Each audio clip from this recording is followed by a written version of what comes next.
അതുപോലെ തന്നെയാണ് ശിഷ്യന്മാർ യേശുവിനോട് ചോദിച്ചത്, ഞങ്ങൾ നശിച്ചു പോകുന്നതിൽ അങ്ങക്ക് വിചാരമില്ലയോ? അങ്ങ് ഞങ്ങൾ നശിച്ചു പോകുന്നത് കാണുവാൻ ആഗ്രഹിക്കുന്ന വ്യക്തിയാണോ? ചോദ്യം നമുക്കറിയാം. ശിഷ്യന്മാരുടെ ജീവിതത്തിൽ വലിയൊരു പ്രതിസന്ധി കടന്നു വന്നപ്പോൾ, കുറച്ചും കൂടെ ആഴമായി പറഞ്ഞു കഴിഞ്ഞാൽ, വിചാരിക്കാത്ത നാഴികയിൽ, അവർ പ്രതീക്ഷിക്കാത്ത സമയത്ത് പ്രതീക്ഷിക്കാത്ത ഒരു കാര്യം സംഭവിച്ചു. ഹല്ലേലൂയ. പ്രതീക്ഷിക്കാത്ത നേരമെന്ന് നമുക്ക് പറയാൻ പറ്റുന്നില്ല. കാരണം അവരൊരു യാത്രയിലാണ്. അവർ കടലിലൂടെ യാത്ര ചെയ്തുകൊണ്ടിരിക്കുകയാണ്, സമുദ്രത്തിലൂടെ യാത്ര ചെയ്തുകൊണ്ടിരിക്കുകയാണ്. അപ്പോൾ പെട്ടെന്ന് അപ്രതീക്ഷിതമായി ചില സംഭവങ്ങൾ അവർക്ക് നേരെ ആഞ്ഞടിച്ചപ്പോൾ അവർ യേശുവിനോട് പറയുകയാണ്, ഞങ്ങൾ നശിച്ചു പോകുന്നത് നിനക്ക് വിചാരമില്ലയോ? ഇന്ന് പലരും ചോദിക്കുന്നത് തന്നെയാണ്, ഞങ്ങൾ നശിക്കുന്നത് കാണുവാനായിട്ട് ആഗ്രഹിക്കുകയാണോ? ഞങ്ങൾ നശിച്ച് ഇല്ലാതെ പോകുവാൻ അങ്ങ് ആഗ്രഹിക്കുന്നുണ്ടോ? ഞങ്ങൾ ഇത്രയും വർഷം ജീവിച്ചത് വെറുതെ ആയിപ്പോയോ? ഞങ്ങൾ അങ്ങയെ പിൻപറ്റിയത് വെറുതെ ആയിപ്പോയോ? ഞങ്ങൾ അങ്ങയെ സേവിച്ചത് വെറുതെ ആയിപ്പോയോ? ഞങ്ങൾ നശിച്ചു പോകുന്നതിൽ അങ്ങക്ക് വിചാരമില്ലയോ? ഹല്ലേലൂയ. ഇന്ന് ഞാൻ നിങ്ങളോട് വിളിച്ചു പറയട്ടെ, നിങ്ങൾ ആരെയാണ് വിശ്വസിച്ചിരിക്കുന്നത്, നിങ്ങൾ ആരെയാണ് സേവിക്കുന്നത്, ആ ദൈവത്തിന് നിങ്ങളെക്കുറിച്ചൊരു വിചാരമുണ്ട്. ഹല്ലേലൂയ. ബൈബിൾ നിങ്ങൾ പഠിക്കുവാൻ തയ്യാറാണെങ്കിൽ, ബൈബിളിന്റെ ആദ്യ പുസ്തകം മുതൽ അവസാനം വരെയും എഴുതിയിരിക്കുന്ന ഒരു കാര്യം, മനുഷ്യനോടുള്ള ദൈവത്തിന്റെ വിചാരങ്ങളെ കുറിച്ചാണ് നമുക്ക് കാണുവാനായിട്ട് കഴിയുന്നത്. ഹല്ലേലൂയ. സ്നേഹസമ്പൂർണനായിരിക്കുന്ന ആ ദൈവം തൻ്റെ ജനങ്ങൾക്ക് വേണ്ടി, തൻ്റെ ഭക്തന്മാർക്ക് വേണ്ടി, തന്നെ ആരാധിക്കുന്ന, തന്നെ പിൻപറ്റുന്ന ജനങ്ങൾക്ക് വേണ്ടി ദൈവത്തിൻ്റെ വിചാരം വലുതാണ്. ഹല്ലേലൂയ. സ്തോത്രം. ഞങ്ങളെക്കുറിച്ചുള്ള നമ്മുടെ വിചാരം, ഞങ്ങളെക്കുറിച്ചുള്ള നമ്മുടെ കാഴ്ചപ്പാട്, സ്തോത്രം, ഞങ്ങൾ നശിച്ചു പോകുകയാണ്. അവിടെ വായിക്കുന്നത് ഇങ്ങനെയാണ്, നമുക്ക് കാണാൻ കഴിയും. അതിൻ്റെ ഒന്ന് രണ്ട് കാര്യങ്ങളിലേക്ക് നിങ്ങളുടെ ശ്രദ്ധ ഞാൻ ചോദിക്കുകയാണ്. 35-ാം വാക്യം മുതൽ വായിക്കുമ്പോൾ ആ ചോദ്യത്തിൻ്റെ പിൻപിൽ സംഭവിച്ച പ്രതിസന്ധി എന്താണെന്ന് നമുക്ക് മനസ്സിലാക്കാനായിട്ട് കഴിയും. ഈ ചോദ്യം അവരുടെ ഹൃദയത്തിൽ ഉരുവായി, അത് വായിക്കൊണ്ട് അവർ ഏറ്റുപറയാനുള്ള കാരണം എന്തായിരുന്നു എന്ന് 35 മുതലുള്ള വാക്യങ്ങൾ വായിക്കുമ്പോൾ നമുക്ക് കാണുവാനായിട്ട് കഴിയുന്നുണ്ട്. അവിടെ വായിക്കുന്നത് ഇങ്ങനെയാണ്, അന്ന് സന്ധ്യയായപ്പോൾ നാം അക്കരയ്ക്ക് പോക എന്ന് അവൻ അവരോട് പറഞ്ഞു. സ്തോത്രം.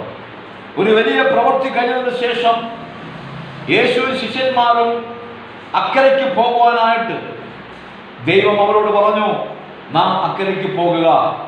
അന്ന് സന്ധ്യയായപ്പോൾ അവരെ നോക്കി ദൈവം പറഞ്ഞു, കർത്താവ് പറഞ്ഞു, യേശുക്രിസ്തു പറഞ്ഞു, നാം അക്കരയ്ക്ക് പോകുക എന്ന് അവൻ അവരോട് പറഞ്ഞു. ഹല്ലേലൂയ. അവിടെ എന്നെ ചിന്തിപ്പിച്ച ഒരു കാര്യമുണ്ട്. അന്ന് സന്ധ്യയായപ്പോൾ, ഹല്ലേലൂയ, രാത്രിയായപ്പോൾ, ഹല്ലേലൂയ, അവിടെ നമുക്ക് കാണുവാൻ കഴിയുന്ന ഒരു കാര്യം, യേശു തന്റെ ശിഷ്യന്മാരോട് പറയുകയാണ്, നാം അക്കരയ്ക്ക് പോകുക. സ്തോത്രം. അന്ന് സന്ധ്യയായപ്പോൾ, ഹല്ലേലൂയ. പലർക്കും സന്ധ്യ എന്ന് പറയുന്ന ആ സമയം, രാത്രി എന്ന് പറയുന്ന ആ നേരം പലരും ആഗ്രഹിക്കാത്തവരാണ്. സ്തോത്രം. നാം പലപ്പോഴും പറഞ്ഞിട്ടില്ലേ, ഈ സന്ധ്യ ഒന്ന് കഴിയട്ടെ, ഈ രാത്രി ഒന്ന് കഴിയട്ടെ, നേരം ഒന്ന് എടുത്തോട്ടെ, സ്തോത്രം, നമുക്ക് പരിഹാരമുണ്ടാക്കാം. ഈ രാത്രിയിൽ എവിടെയാണ് നമുക്ക് പരിഹാരമുള്ളത്? ഈ രാത്രിയിൽ എവിടെയാണ് നമുക്ക് വിഷയത്തിന് പരിഹാരമുണ്ടാകുക? അതുകൊണ്ട് ഈ രാത്രി ഒന്ന് കഴിഞ്ഞോട്ടെ, ഈ പകലും ഈ സന്ധ്യ ഒന്ന് കഴിഞ്ഞോട്ടെ, നമുക്ക് നേരം ഒന്ന് പുലർന്നോട്ടെ, സ്തോത്രം, എന്ന് പറയുന്ന ചില സന്ദർഭങ്ങൾ നമ്മുടെ ജീവിതത്തിൽ കടന്നു വന്നിട്ടുണ്ട്. ഇവിടെ അന്ന് സന്ധ്യയായപ്പോൾ ഒരു കാര്യം നിങ്ങൾ മനസ്സിലാക്കുക, പ്രിയമുള്ളവരെ, സന്ധ്യയായാലും ഉഷസ്സായാലും രാത്രിയായാലും ഏതു നേരമായാലും ദൈവത്തെ സേവിക്കുന്നവർക്ക് യേശുവിനെ ആരാധിക്കുന്നവർക്ക് ഭയപ്പെടേണ്ട ആവശ്യമില്ല. പക്ഷേ ഇവിടെ ഭയം കടന്നു വന്നു, അവിടെ അവിശ്വാസം കടന്നു വന്നു, അവർക്ക് നേരെ കടന്നു വന്ന പ്രതിസന്ധികൾ അവരെ ഭയപ്പെടുത്തുവാനായിട്ട് ഇടയായി തീർന്നു. എന്നെ ശ്രദ്ധിക്കുന്ന പ്രിയമുള്ളവരെ, നിങ്ങൾ നേരത്തെക്കുറിച്ച് ഭയപ്പെടരുത്, കാലത്തെക്കുറിച്ച് ഭയപ്പെടരുത്, നാളെക്കുറിച്ച് ഭയപ്പെടരുത്, സമയത്തെക്കുറിച്ച് നിങ്ങൾ ഭയപ്പെടരുത്. കാരണം ദൈവം അതിനേക്കാൾ മുകളിലുള്ളവനാണ്. ഹല്ലേലൂയ. ഈ സമയത്തെയും ഈ നേരത്തെയും അതുപോലെ ഈ കാലങ്ങളെയും ഒക്കെ സൃഷ്ടിച്ചവനും ഉരുവാക്കിയവനും ഈ നാം ആരാധിക്കുന്ന കർത്താവാണ്. അതുകൊണ്ട് സമയത്തെക്കുറിച്ചുള്ള ഭയം, നേരത്തെക്കുറിച്ചുള്ള ഭയം, രാത്രിയെക്കുറിച്ചുള്ള ഭയം ഇന്ന് നിങ്ങളുടെ ജീവിതത്തിൽ നിന്ന് നിങ്ങൾ ഒഴിവാക്കുക. യേശുവിന്റെ നാമത്തിൽ ആ വിഷയത്തിന്മേൽ ദൈവം നിങ്ങൾക്ക് ജയം നൽകി തരട്ടെ. സ്തോത്രം. ചിലർ പറയും പ്രതിസന്ധിക്ക് വരാൻ കാരണം സമയം ശരിയല്ല, കാരണം സന്ധ്യയായപ്പോൾ നാം അക്കരയ്ക്ക് പോകുക. അപ്പോൾ പലരും പറയാൻ സാധ്യതയുണ്ട്, നാം പുറപ്പെട്ട സമയം ശരിയല്ലല്ലോ, നമുക്ക് നേരം പുലർന്നിട്ട് പോയാൽ മതിയായിരുന്നല്ലോ, ഈ രാത്രിയിൽ പോകേണ്ട ആവശ്യമുണ്ടായിരുന്നോ, സന്ധ്യയ്ക്ക് പോകേണ്ട ആവശ്യമുണ്ടായിരുന്നോ? ഞാൻ കേട്ടിട്ടുണ്ട്, എൻ്റെ ചെവിയിൽ എൻ്റെ കാതിൽ ഞാൻ കേട്ടിട്ടുണ്ട്, സമയം ശരിയല്ല, നേരം ശരിയല്ല, നമ്മൾ പുറപ്പെട്ട ആ കാലം ശരിയല്ല എന്ന് പറഞ്ഞ് കാലത്തെയും നേരത്തെയും പഴിച്ചാരുന്ന ആ അവസ്ഥയിലേക്ക് ജനങ്ങൾ മാറ്റപ്പെട്ടു. ഒരു പക്ഷേ പ്രതിസന്ധികൾ കടന്നു വരുവാൻ ഈ സമയം ശരിയല്ല, ആ കാലം ശരിയല്ല എന്നൊക്കെ പറഞ്ഞ് കാലത്തിൻ്റെ മേലും നേരത്തിൻ്റെ മേലും പഴിചാരി മുൻപോട്ട് പോകുന്ന മനുഷ്യരെ നമുക്ക് കാണുവാനായിട്ട് കഴിയുന്നുണ്ട്. പക്ഷെ ദൈവവചനം പറയുന്നു, കാലങ്ങളും സമയങ്ങളും നേരങ്ങളുമെല്ലാം ദൈവത്തിൻ്റെ കരത്തിലിരിക്കുന്ന ഒരു കാര്യമാണ്. ഞാൻ നിങ്ങൾക്കൊരു വാക്യം നിങ്ങൾക്ക് അത് മനസ്സിലാക്കുവാനായിട്ട് ഞാൻ നിങ്ങൾക്ക് കാണിച്ചു തരാം. 30-ാം സങ്കീർത്തനത്തിലേക്ക് നിങ്ങളുടെ ശ്രദ്ധയൊന്ന് കൊണ്ടുവരിക. സങ്കീർത്തനങ്ങൾ 30-ന്റെ അവിടെ നമുക്ക് കാണുവാനായിട്ട് കഴിയുന്നുണ്ട്. 31-ാം സങ്കീർത്തനം അതിൻ്റെ 15-ാം വാക്യത്തിൽ ഇങ്ങനെ വായിക്കുന്നു, എൻ്റെ കാലഗതികൾ നിന്റെ കയ്യിൽ ഇരിക്കുന്നു, എൻ്റെ കാലഗതികൾ നിന്റെ കയ്യിൽ ഇരിക്കുന്നു. അപ്പോൾ ഒരു പ്രതിസന്ധി കടന്നു വന്നു, ഒരു പ്രശ്നം കടന്നു വന്നു, അതിൻ്റെ പിന്നിൽ സമയത്തിനോ നേരത്തിനോ അല്ല നാം പഴിച്ചാരേണ്ടത്. ഹല്ലേലൂയ. അത് സന്ധ്യയായാലും ശരി, അത് ഉഷസ്സായാലും ശരി, മധ്യാഹ്നമായാലും ശരി, രാത്രി ആയാലും ശരി, ദൈവം എപ്പോഴും പ്രവർത്തിക്കുവാൻ സന്നദ്ധനായിരിക്കുന്ന ഒരു വ്യക്തിയാണ്. ഹല്ലേലൂയ. അത് നിങ്ങൾ ആദ്യം മനസ്സിലാക്കുക. ഈ സമയത്തേക്കാൾ നേരത്തേക്കാളൊക്കെ അതിന്മേൽ ഉയർന്നിരിക്കുന്നവനാണ് ദൈവമെന്ന് പറയുന്നത്. ദൈവത്തിന് ഒരു ദിവസം 1000 ദിവസം വരെയും 1000 ദിവസം ഒരു ദിവസം പോലെയുമാണ് പലത്തിൽ എഴുതിയിരിക്കുന്നത്. അതുകൊണ്ട് സമയത്തിൻ്റെ മേലെ നിൽക്കുന്നവനാണ് കർത്താവ്. കർത്താവിന് സമയമോ നേരമോ ഒന്നും ഒരു പ്രശ്നമുള്ള കാര്യമേ അല്ല. ഹല്ലേലൂയ. അപ്പോൾ ഈ പ്രശ്നമുണ്ടാകുവാൻ കാരണം, ദോഷം വരാൻ കാരണം സമയം ശരിയല്ല, നേരം ശരിയല്ല, നാം എടുത്ത തീരുമാനം ശരിയല്ല, കാലം ശരിയല്ല എന്ന് പറഞ്ഞ് അല്ലെങ്കിൽ മുൻപോട്ട് പോകുകയല്ല വേണ്ടത്. പ്രശ്നത്തിൻ്റെ പരിഹാരകനാകിയ കർത്താവിനെ തേടുകയാണ് നാം ചെയ്യേണ്ടത്, കർത്താവിനെ അന്വേഷിക്കുകയാണ് ചെയ്യേണ്ടത്. അതുകൊണ്ട് കാലം സമയമെല്ലാം ദൈവത്തിൻ്റെ കരത്തിലാണ് ഇരിക്കുന്നത്. ദൈവമാണ് തീരുമാനിക്കുന്നത്. ദൈവമാണ് ആ കാലത്തിൻ്റെയും നേരത്തിൻ്റെയും മേൽ അധികാരിയായിരിക്കുന്നത്. ഹല്ലേലൂയ. Praise God. അതുകൊണ്ട് നിങ്ങൾ സന്ധ്യയായപ്പോൾ ഭയപ്പെടേണ്ട ആവശ്യമില്ല, രാത്രിയാകുമ്പോൾ ഭയപ്പെടേണ്ട ആവശ്യമില്ല. സ്തോത്രം.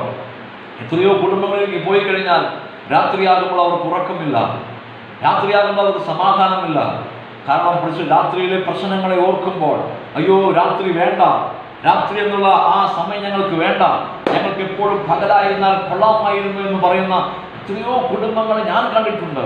ഓരോ കുടുംബങ്ങൾ കടന്നുപോയി പ്രാർത്ഥിക്കുമ്പോൾ, കർത്താവിൻ്റെ സന്ദേശം അറിയിപ്പാൻ കടന്നു പോകുമ്പോൾ ഓരോ കുടുംബങ്ങളിൽ സംഭവിക്കുന്നത് ഓർക്കുമ്പോൾ വളരെ ദുഃഖകരമായ അവസ്ഥയാണ്. പ്രശ്നം മുൻപോട്ട് പോകട്ടെ.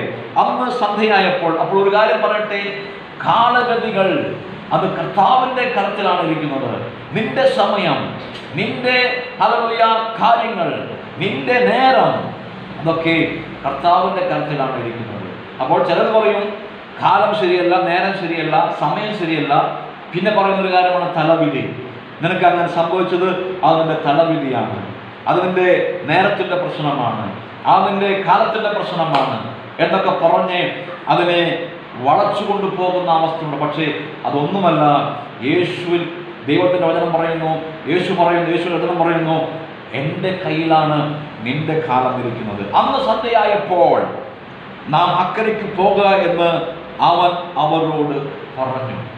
ശ്രദ്ധിക്കുക, അന്ന് സന്ധ്യയായപ്പോൾ അവൻ അവരോട് പറഞ്ഞു. ആരാണ് പറയുന്നത് എന്നുള്ളത് വളരെ ശ്രദ്ധേയമായ ഒരു വിഷയമാണ്. സ്തോത്രം. സന്ധ്യയായപ്പോൾ ആ നേരത്ത് അല്ലെങ്കിൽ ആ കാലത്ത് യേശുക്രിസ്തുവാണ് പറയുന്നത്.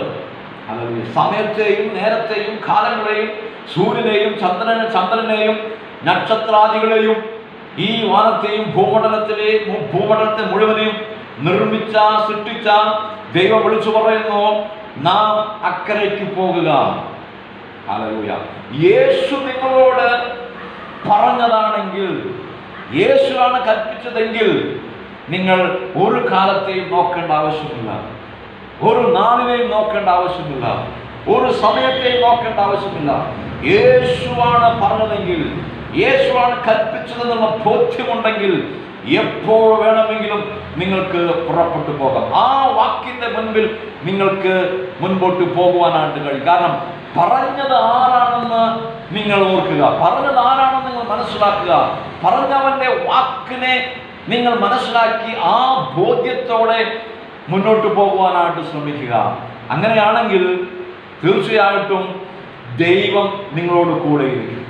ആ പറഞ്ഞ വാക്ക് തന്ന കർത്താവ്, ആ വാക്ക് തന്ന ആ യേശുക്രിസ്തു നിങ്ങളുടെ കൂടെ ഇരിക്കും, നിങ്ങളെ അക്കരയ്ക്ക് എത്തിക്കുക തന്നെ ചെയ്യും. വിശ്വസിക്കുന്നവർ പരിശുദ്ധ ദൈവത്തെ മഹത്വപ്പെടുത്തിയാട്ടെ. ഹല്ലേലൂയ.